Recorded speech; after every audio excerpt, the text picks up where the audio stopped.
महाराष्ट्र विधानसभा चुनाव में इस समय सभी पार्टियां अपने अपने चुनावी दांवपेच लगाना शुरू कर चुकी हैं। इसी बीच एक बयान बहुत चर्चा में है। दरअसल बारामती में चुनावी प्रचार के दौरान शरद पवार ने मनोज जारंगे पाटिल पर कुछ ऐसा बोला जिसकी चर्चा चारों तरफ हो रही है। नमस्कार, मैं हूं विकास यादव और आप देखना शुरू कर चुके हैं इंडिया न्यूज। आपको बता दें, महाराष्ट्र में चुनावी जनसभा में इस समय सबकी नजरें टिकी हुई हैं कि किसने क्या बोला। जब शरद पवार ने बारामती में एक जनसभा को संबोधित करते हुए मराठा आंदोलनकारी मनोज जारंगे पाटिल के फैसले की सराहना की, क्योंकि मनोज जारंगे पाटिल ने अपने समर्थित सभी उम्मीदवारों को नामांकन वापस लेने का अनुरोध किया था। आपको बता दें, राष्ट्रवादी कांग्रेस पार्टी के प्रमुख शरद पवार ने मंगलवार को एक बड़ा बयान दिया। उन्होंने कहा कि राज्य में आगामी विधानसभा चुनाव से पीछे हटने के जारंगे के फैसले से एनसीपी एसपी को कोई लेना देना नहीं है, लेकिन जारंगे ने सोमवार को अपने द्वारा समर्थित सभी उम्मीदवारों से अपना नामांकन वापस लेने का अनुरोध किया था। साथ ही मनोज जारंगे ने कहा कि एक जाति के भरोसे चुनाव लड़ना जीतना उनके लिए अभी संभव नहीं है। उन्होंने कहा कि चूंकि वे राजनीति में नए हैं, इसलिए अगर उनका कोई उम्मीदवार हारता है तो जाति के लिए ये शर्म की बात होती है।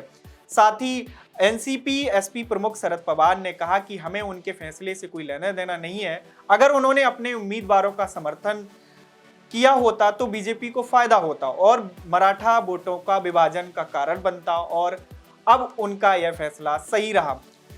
साथ ही पवार ने कहा कि यह संकेत दिया कि मनोज जारंगे पाटिल चुनाव से हटने का निर्णय महाविकास आघाड़ी के लिए उपयोगी साबित होगा। वहीं भाजपा ने सोमवार को मनोज जारंगे की बड़ी घोषणा पर मराठा आरक्षण के लिए कार्यकर्ताओं के विरोध के लिए समझदारी और उचित स्वस्थ बताया।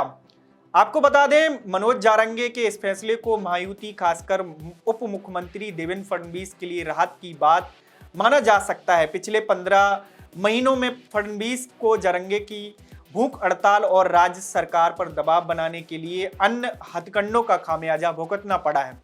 महाराष्ट्र में बीड़ जिले के एक भाजपा नेता ने एक न्यूज चैनल से कहा कि यह हमारे लिए असली दिवाली है।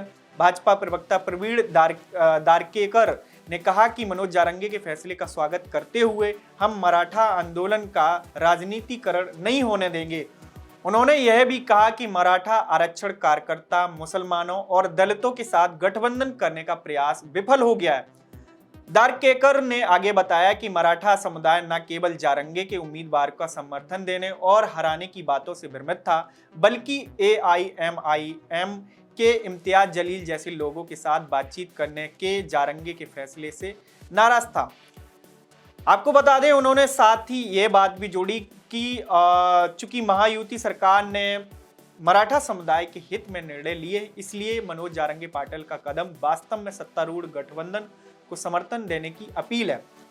मराठा आबादी राज्य की कुल आबादी का लगभग 33% होने का अनुमान है।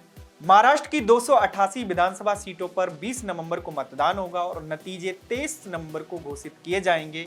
अब देखने वाली बात यह होगी कि मनोज जारंगे के इस फैसले से किसके लिए ये रामबाण साबित होगा। ऐसे ही तमाम सारी खबरों के लिए देखते रहिए इंडिया न्यूज।